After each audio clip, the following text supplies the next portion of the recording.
For more than 30 years, 44-year-old Laila, not her real name, has been living with visual impairment. The Ebeka says this, Naman Mammy, woman, any prayerful.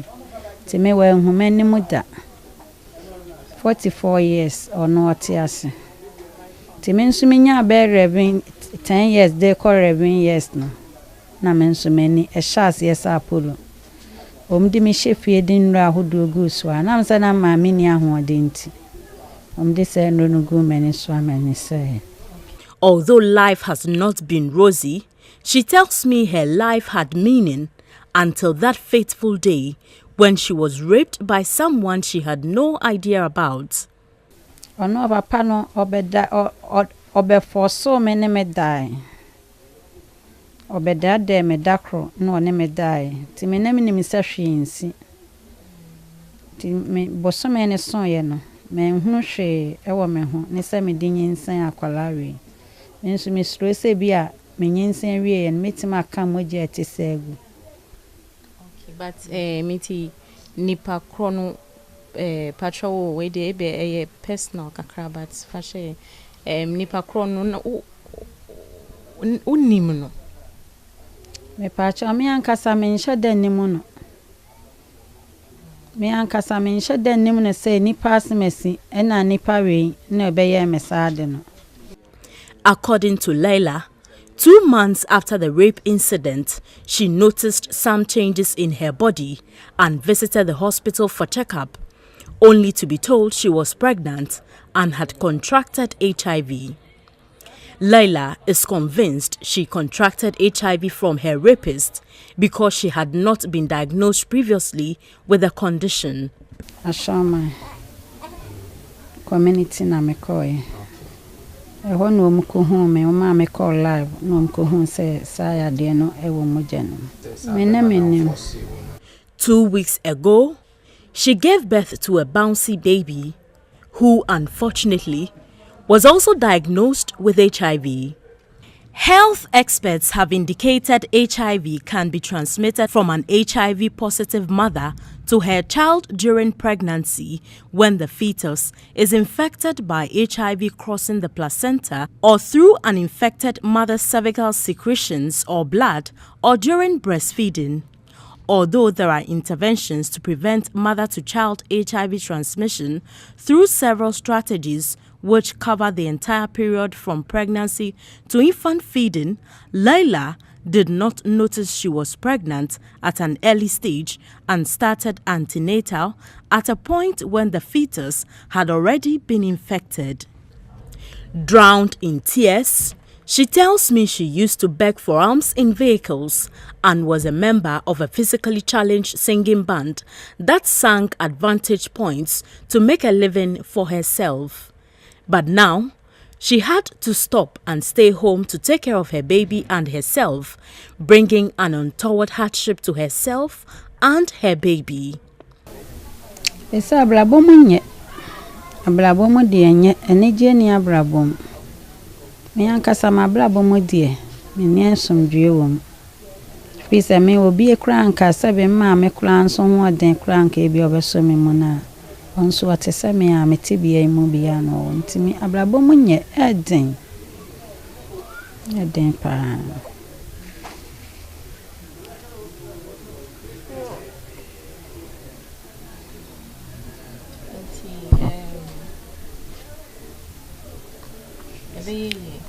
Edidiem nsem bibia sikasem menayem ahakra metie kura hanye nso ase bibinti ahochire binti na metemu saa.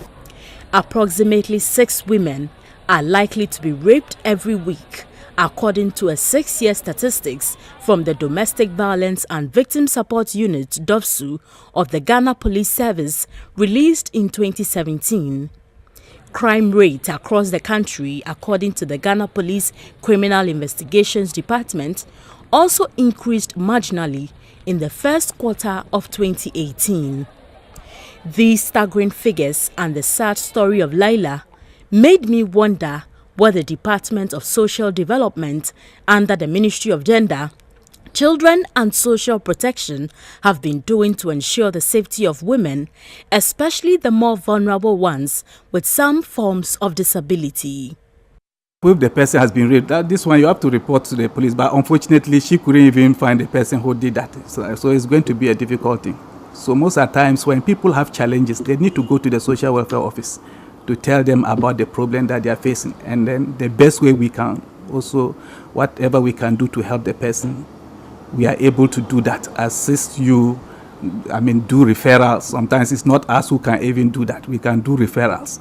You might not have money. Sometimes we put people on TV that this is a difficult situation. We need people to help. So usually people can always donate to help people and support them. So we can send them also to the destitute infirmary in Ashanti Bakwai. We have one in Ashanti Bakwai. With the children that she's having, a parent who cannot take care of the child, usually they can give the child to the social welfare department and will keep the child temporarily. Will be taking care of the child until you are able to find your feet to take care of your child. Then you can come back for your child. Human rights lawyer Francis Xavier Susu is not enthused about the handling of most vulnerable persons in society. As the founder of the Treasure of Life Foundation, with the aim of providing help to the vulnerable in society, he hopes to find some help for Leila, but not without some challenges. Why would even someone attempt or even go ahead to rape a blind woman? That's the first question. You see, so it tells you how our society or the moral fiber of our society has broken down completely. And we are living in a country where, you see, these stories are untold stories. If you are there, you may think they never exist. But we have very, very wicked people in our society. And that's how come somebody can go ahead and rape a blind woman and in the process leave her with HIV/AIDS. And because she doesn't have all the counseling and the support from the beginning, she goes ahead and delivers a baby who is HIV positive.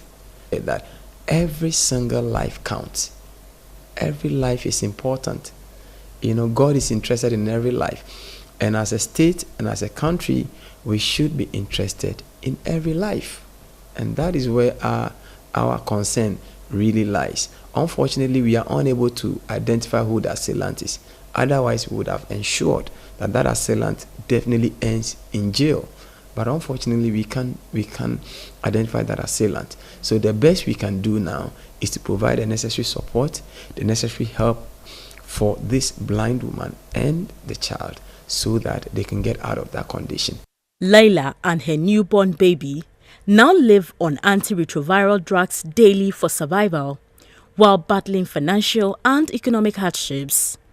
She tells me her life will be much better with a safer and better accommodation, as the wooden structure in which she lives with her baby puts her at risk daily.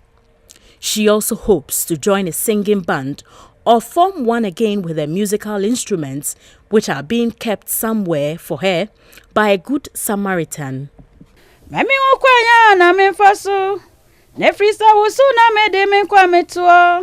With a soothing, silky voice, Leila, who receives some guidance from an HIV/AIDS model of hope, anticipates help will find her and her unborn baby soon.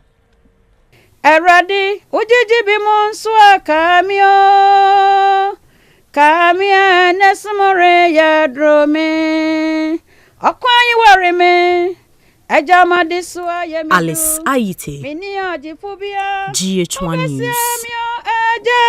Samitume ni yantobi yanim esomadromio